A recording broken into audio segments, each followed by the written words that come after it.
Now to a breaking news update from this neighborhood in Surprise, where a violent explosion took the life of a father of 3 last night. And we now know that 38-year-old was making fireworks at his garage near Litchfield and Greenway. That's where ABC 15's Raquel Cervantes is standing by live right now. And Raquel, a lot of really upset neighbors out there.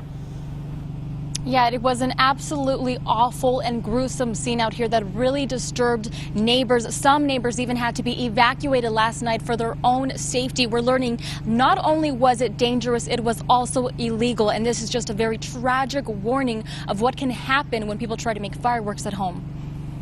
This neighborhood, now quiet, but last night neighbors say they heard the loudest boom you could imagine. I mean, I felt it.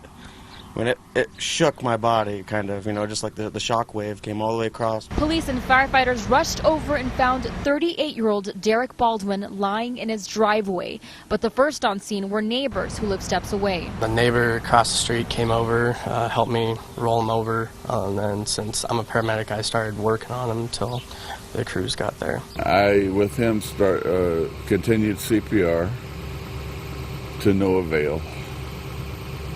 It was just a horrific scene. Both neighbors work in the medical field and say it's possibly the worst trauma they ever saw. Zachary Moore says he was in shock to know the person he was working on. That was definitely a completely different challenge.